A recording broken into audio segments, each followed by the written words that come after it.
Hablaremos hoy del andar del sol. Atención, contaremos cómo en algunos mitos se cometieron transgresiones en el desplazamiento del sol. Y no siempre apareció por el este, no siempre tardó lo que tarda, etc.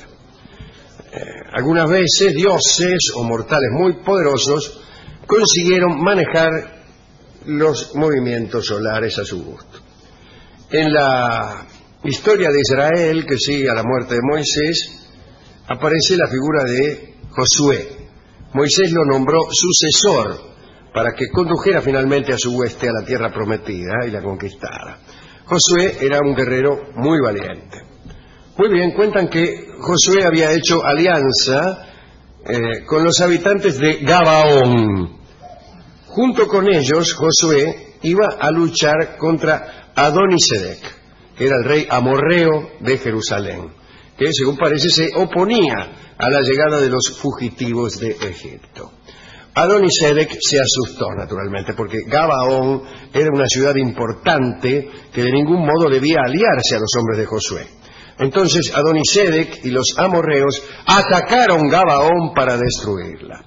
Josué ayudó a los gabaonitas, pero lo hizo de manera milagrosa, quiero decir, valiéndose de un milagro.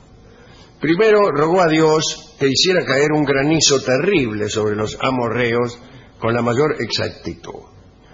Muy bien, cayó el granizo. ¡Pum!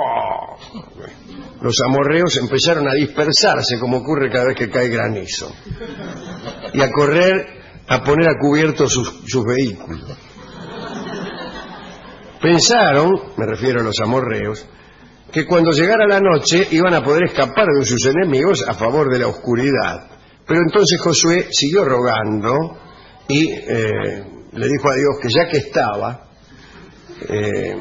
hiciera que el sol se detuviera sobre Gabaón para que no llegara la noche. Y allí se quedó el sol 24 horas sin moverse. Desde luego los guerreros de Josué tuvieron tiempo y luz para encontrar y matar a los amorreos perturbados por el granizo y también por la inexplicable pereza solar. Y mala suerte, primero te cae un granizo y después, inmediatamente después, o quizá en el mismo momento, lo cual acrecentaría el carácter milagroso del asunto, un sol que siempre alumbra el mismo lugar.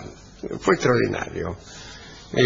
Voltaire cuenta que en Israel se produjo 2 veces la manipulación del sol.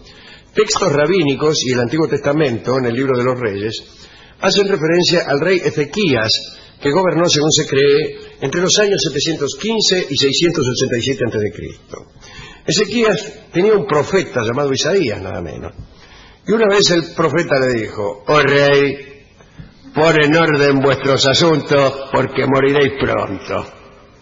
Ezequías lloró muchísimo, imagínese, y lloró tanto que conmovió a Dios. Y Dios hizo entonces que el profeta Isaías le comunicara al rey un cambio de planes. Dijo: «Che, Isaías, anda a decirle al rey que le doy que viva 15 años más». Muy bien, el rey se alegró, pero después le preguntó al profeta si podía tener una señal para saber con certeza que esto iba a suceder, porque me parece que no le creía mucho al profeta. Dice: «Porque vos a lo mejor me lo decís para tranquilizarme, ¿por qué no le decís a Dios, ya que hablaste con él otra noche, que se mande alguna cosa, una señal, para que yo me dé cuenta que sí voy a vivir 15 años». Isaías, que parece que estaba en contacto permanente con Dios, le hizo a Ezequías la siguiente propuesta: ¿quieres que la sombra del sol se adelante como señal? Ezequías le dijo que era fácil que la sombra del sol avanzara y que en realidad él lo que deseaba era que retrocediera. Y así fue, el sol retrocedió. Y en ese caso fue mucha más milagrosa la señal que el milagro mismo. El milagro era 15 años de sobrevida al rey, que como milagro es nada, hasta puede confundirse con un hecho natural. Pero la señal de que esto era milagroso era nada menos que el retroceso del sol. Bueno, quien puede hacer retroceder el sol me podría dar, en vez de 15 años, 150. Muy bien. En los mitos griegos, en el cortejo de Zeus a Alcmena, Alcmena es la mujer de Anfitrión, Zeus hizo, lo hemos contado muchas veces, que su noche de unión, Anfitrión se había ido a combatir a los telebeos y Almena estaba ahí, qué sé yo, y Zeus tomó la forma del esposo de Anfitrión y se le presentó ahí a Almena. Dijo: ¿qué tal? Soy tu marido, vengo de la guerra. Y Zeus hizo que esta noche se prolongara por espacio de 3 días completos, a cuyo efecto dio al sol orden de no salir hasta que hubiese transcurrido todo aquel tiempo. Fue una gran noche en la que fue concebido nada menos que Heracles. Helios, el sol, saben ustedes, recorre el cielo montado en un carro tirado por unos caballos velocísimos que se llaman Pirois y no Piroá, Eó, Aetón y Plegonte. Cada anochecer, después de su viaje, llega al océano y allí se bañan sus caballos cansados. Los antiguos griegos le dedicaban anualmente un carro de 4 caballos y hundían todo aquello en el mar para que Helios lo usara. Creían que luego de un año de trabajo los antiguos caballos ya estarían estropeados. Helios después pasó a tener un carácter secundario. Desde la época homérica fue como un seguidor de los dioses, una especie de ministro. Y el episodio más interesante sea tal vez el de Atreo y Tiestes.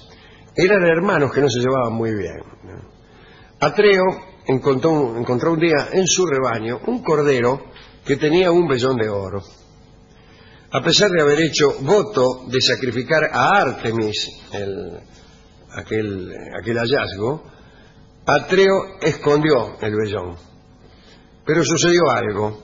La mujer de Atreo, que andaba con Tiestes, el otro hermano, mirá vos cómo son las familias, le afanó el vellón, y se lo dio a su amante. Por esos días había en Micenas una disputa para saber cuál de los 2 hermanos debía gobernar. Había que hacer mérito. Tiestes propuso que fuese rey el que pudiese mostrar un vellón de oro, sabiendo que él lo tenía. Atreo no sabía que se lo habían afanado, y en cuantito escuchó esto, aprovechó la situación, ignorando que su esposa se lo había dado a Tiestes. Dijo: sí, hijo, me gusta eso, que gobierne el que tenga un vellón de oro. Bueno, llegó el momento de mostrar el vellón y Tiestes lo peló ahí y fue proclamado rey. Imagínense la sorpresa de Atreo. Zeus intervino, al príncipe de los dioses, y dijo que ahí había mula. Dice: acá hay engaño, sangre, gritó. Y dijo que era conveniente nombrar al rey merced a otro procedimiento. Por ejemplo, si el sol invertía su carrera, Atreo reinaría en Micenas. En caso contrario, Tiestes, es decir, el que se había afanado el vellón, continuaría en el trono. Enseguida el sol se puso por el este. Atreo, objeto evidente del favor divino, reinó entonces en la ciudad. Otra versión que a mí me gusta mucho más dice que cuando Atreo se enteró del amorío de su esposa, se enteró de que su esposa andaba con el hermano, concibió para vengarse un plan terrible, el de hacer que Tiestes devorase a sus propios hijos. Y siguió el método clásico en los mitos griegos. Primero mató a los hijos, preparó un guiso y se lo sirvió a su hermano. Tiestes supo demasiado tarde lo que se le había servido y huyó a Micenas para vengarse más tarde. Cuentan que Helios, que además de ser el sol lo ve todo, horrorizado por aquel hecho, retrocedió en su carrera. E incluso aquel día, por un rato, quedó sin luz. Esa es mejor explicación del retroceso del sol. ¿A quién dedicar esta charla? Yo creo que a los 4 caballos del carro de Helios, que pobres tenían que tirar del sol, ¿no? Y también a Faetón, personaje muy gracioso, que era un hijo de Helios, que también alteró el recorrido. Un día le afanó el carro al padre. El padre conducía el carro del sol y el pibe Faetón le afanó el carro y produjo grandes alteraciones en la trayectoria solar. Vio cómo son los chicos, ¿no? Incluso así explicaban los griegos el color oscuro de la piel de los etíopes, porque parece que Faetón había pasado ahí muy cerca, le había pasado raspando al cuerno de Somalia, dejando a sus habitantes un poco chamuscados. Finalmente castigaron a Faetón y todo volvió a la normalidad. Me gustaron estas historias, ¿no? También está aquella historia china, ya que vamos, hoy hay juegos en Beijing, que es la historia de los 10 soles. En un momento, por razones que no viene al caso mentar, quedaron 10 soles en el cielo, e imagínense, empezaron a calentar la tierra a punto que no podían andar en pata. Me imagino se secarían los lagos, todas esas cosas. Y entonces la divinidad ordenó a un héroe chino, cuyo nombre no recuerdo en este momento, que con un arco y unas flechas bajara aquellos soles. Incluso el mismo arquero le dijo, no le voy a pegar a los 10 soles, voy a dejar uno para uso general, ¿no? Porque un sol está bien, dijo el arquero, lo malo son 10 soles. Y entonces, con 9 flechas abatió a los 9 soles sobrantes y dejó uno, que es el que hoy vemos. Esta es la explicación de por qué hay un sol y no 10.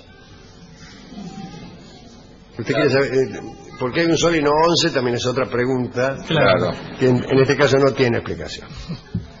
Hemos ido a la discoteca y nos entregaron una rumba que se llama Sol Tropical, seguramente dedicada a la gesta de Faetón. Escucharemos esta rumba en la versión clásica de Carlos Gardel. Adelante.